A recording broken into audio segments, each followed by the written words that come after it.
Kita sering membicarakan visi besar Indonesia Emas 2045. Namun data terbaru dari PISA 2022 Program for International Student Assessment memberikan peringatan keras yang tidak bisa kita abaikan. Skor literasi membaca siswa Indonesia turun ke titik terendah dalam 2 dekade, yakni menjadi 359 poin. Jauh di bawah rata-rata negara WCD yang berada di angka ke-476. Angka ini mencerminkan sebuah kenyataan pahit. Mayoritas siswa kita tidak hanya tertinggal, tetapi mengalami kesulitan fundamental dalam memahami teks panjang dan menarik kesimpulan logis dari informasi yang mereka baca. Kondisi numerasi atau kemampuan matematika kita tidak kalah memprihatinkan. Dengan skor yang menempatkan Indonesia di peringkat 70 dari 81 negara yang disurvei. Sumber dari OECD Library menyatakan bahwa hanya sekitar 18% siswa Indonesia yang mencapai setidaknya level 2 kemahiran matematika, bandingkan dengan rata-rata OECD yang mencapai 69%. Tanpa kemampuan logika matematika yang mumpuni, impian kita untuk mencetak generasi ahli AI, pengembang semikonduktor, dan insinyur teknologi tinggi di tahun 2045 akan tetap menjadi fata morgana di atas kertas. Ijazah, ketertinggalan ini diperparah oleh fenomena learning loss pasca pandemi yang belum sepenuhnya teratasi oleh sistem kurikulum kita yang sering berubah. Laporan World Bank bertajuk The State of Global Learning Poverty menyebutkan bahwa tingkat kemiskinan belajar di Indonesia mencapai angka yang mengkhawatirkan, di mana mayoritas anak usia 10 tahun tidak dapat membaca dan memahami teks sederhana. Jika darurat literasi ini tidak ditangani dengan revolusi metode ajar yang radikal, bonus demografi kita bukan lagi sebuah peluang, melainkan bom waktu yang siap meledak. Masalah utama pendidikan kita bukan hanya pada kurangnya fasilitas fisik, tetapi pada budaya belajar yang masih bersifat menghafal rute learning, bukan menalar critical thinking. Siswa dipaksa menelan informasi tanpa diajarkan bagaimana cara menyaring kebenaran di tengah banjir informasi digital yang menyesatkan. Tanpa kemampuan berpikir kritis, generasi masa depan kita akan sangat rentan terhadap manipulasi informasi dan kehilangan daya di pasar kerja global yang kini menuntut kreativitas dan pemecahan masalah yang kompleks. Kita harus berani melakukan audit total terhadap efektivitas anggaran pendidikan 20% yang selama ini kita banggakan. Data menunjukkan bahwa besarnya anggaran tidak selalu berbanding lurus dengan peningkatan kualitas hasil belajar jika pengelolaannya masih terjebak dalam birokrasi yang rumit dan tidak menyentuh akar masalah di dalam kelas. Kita butuh konsistensi kebijakan yang melampaui masa jabatan politik jika ingin melihat perubahan nyata. Waktu menuju 2045 terus berjalan, dan setiap tahun yang kita lewatkan dengan sistem yang mediocre adalah pengkhianatan terhadap masa depan anak cucu kita. Indonesia saat ini sedang berada di puncak bonus demografi, sebuah fenomena di mana jumlah penduduk usia produktif 15-64 tahun jauh lebih besar dibandingkan penduduk usia non-produktif. Secara teori, ini adalah mesin pertumbuhan ekonomi yang bisa membawa Indonesia masuk ke jajaran ekonomi terbesar dunia. Namun, bonus demografi hanyalah bonus jika penduduk usia produktif tersebut memiliki keahlian dan pekerjaan. Jika mereka tidak terampil dan menganggur, jumlah penduduk yang besar ini justru akan menjadi beban negara dalam bentuk kemiskinan masif dan kerawanan sosial. Data BPS menunjukkan bahwa tingkat pengangguran terbuka kita didominasi oleh lulusan SMK dan diploma, yang seharusnya menjadi tenaga kerja siap pakai. Ini menunjukkan adanya ketidakcocokan mismatch yang sangat tajam antara apa yang diajarkan di institusi pendidikan dengan apa yang dibutuhkan oleh industri modern. Kita mencetak jutaan lulusan setiap tahun, tetapi industri tetap kesulitan mencari tenaga kerja yang memiliki spesifikasi teknis dan etika kerja yang sesuai dengan standar global. Jebakan pendapatan menengah middle income trap mengintai Indonesia jika produktivitas tenaga kerja kita tidak meningkat secara signifikan. Untuk menjadi negara maju, PDB per kapita kita harus tumbuh berkali-kali lipat sebelum populasi kita menua.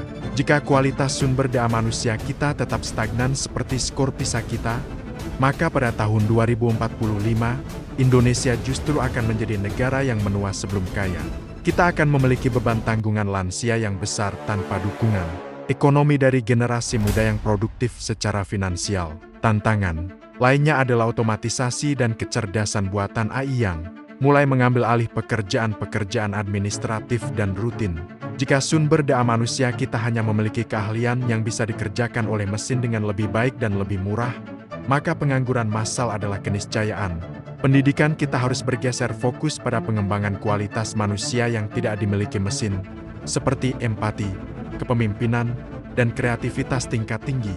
Kita harus mendidik anak-anak kita untuk menjadi penguasa teknologi, bukan sekadar penonton di rumah sendiri. Kesenjangan kualitas sumber daya manusia antar wilayah juga menjadi bom waktu bagi persatuan nasional.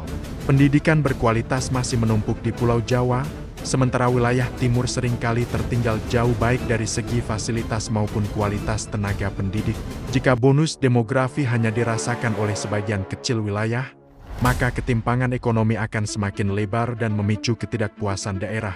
Indonesia Emas 2045 harus dibangun di atas fondasi sumber daya manusia yang merata dari Sabang sampai Merauke, tanpa ada satupun anak bangsa yang tertinggal di belakang. Dunia di tahun 2045 tidak akan lagi memedulikan seberapa banyak rumus yang dihafal seorang siswa, melainkan seberapa cepat ia bisa belajar dan beradaptasi dengan teknologi baru. Saat ini, dunia sedang berada dalam persaingan sengit penguasa AI dan semikonduktor yang dipelopori oleh raksasa seperti Nvidia dan negara-negara maju lainnya. Sayangnya, sistem pendidikan kita masih seringkali berbasis model industri abad ke-20 yang mencetak pekerja pabrik yang patuh, bukan inovator yang berani mengambil risiko dan menciptakan solusi baru bagi peradaban. Literasi digital bukan sekadar kemampuan mengoperasikan gawai atau bermain media sosial, melainkan kemampuan untuk memahami logika di balik algoritma dan data. Tanpa pemahaman dasar tentang koding, analitik data, dan etika digital, sumber daya manusia Indonesia hanya akan menjadi pasar yang dieksploitasi oleh platform asing. Kita harus mendorong kurikulum yang mengintegrasikan teknologi bukan sebagai mata pelajaran tambahan, melainkan sebagai alat bantu utama untuk memecahkan masalah di semua bidang, mulai dari pertanian hingga kesehatan. Dukungan terhadap riset dan pengembangan R&D di Indonesia masih sangat rendah dibandingkan negara-negara tetangga seperti Vietnam atau Thailand. Tanpa investasi pada riset, universitas kita hanya akan menjadi pabrik ijazah yang tidak menghasilkan paten atau inovasi yang bisa dikomersialkan. Generasi 2045 harus menjadi generasi yang percaya diri untuk bersaing di panggung dunia, bukan generasi yang minder dan hanya puas menjadi pengguna teknologi hasil karya bangsa lain. Pendidikan vokasi harus dirombak secara total dengan model link and match yang nyata, bukan sekadar tanda tangan mau di atas kertas. Industri harus dilibatkan sejak awal dalam penyusunan kurikulum, pemberian pelatihan, hingga standarisasi sertifikasi kompetensi. Kita butuh lebih banyak teknisi tingkat tinggi yang mampu merawat dan mengoperasikan mesin-mesin canggih, bukan hanya tenaga kerja kasar yang mengandalkan otot. Masa depan adalah tentang efisiensi yang didorong oleh pengetahuan, dan itulah yang harus menjadi napas pendidikan kita. Terakhir, kedaulatan digital adalah harga mati. Sumber daya manusia yang unggul adalah mereka yang mampu membangun infrastruktur digital nasional secara mandiri, sehingga data dan rahasia negara kita tidak bergantung pada server luar negeri. Tantangan 2045 adalah tantangan kedaulatan di dunia maya. Jika kita gagal menyiapkan pasukan siber dan ahli teknologi informasi yang mumpuni hari ini, maka pada tahun 2045, Indonesia mungkin saja merdeka secara fisik, namun secara digital kita tetap terjajah dan dikendalikan dari jarak jauh oleh kekuatan asing. Ada pepatah yang mengatakan bahwa kualitas sebuah sistem pendidikan tidak akan pernah melampaui kualitas gurunya. Di Indonesia, tantangan kualitas guru adalah masalah sistemik yang sudah berakar puluhan tahun. Data UKG uji kompetensi guru menunjukkan bahwa nilai rata-rata nasional masih jauh dari kata ideal. Banyak guru kita yang masih kesulitan dalam menguasai materi pedagogi modern dan adaptasi teknologi, yang mengakibatkan proses belajar di kelas menjadi membosankan dan tidak inspiratif bagi murid. Kita harus bicara jujur mengenai kesejahteraan guru, terutama guru honorer di daerah yang seringkali dibayar dengan upah yang sangat tidak manusiawi. Bagaimana kita bisa mengharapkan dedikasi penuh dan pengajaran berkualitas dari seseorang yang harus memikirkan cara menyambung hidup setiap harinya, menjadikan profesi guru sebagai pilihan karir utama bagi lulusan terbaik bangsa harus dimulai dengan janji kesejahteraan yang layak dan jenjang karir yang jelas serta bermartabat. Rekrutmen guru juga harus dilakukan dengan standar yang sangat ketat.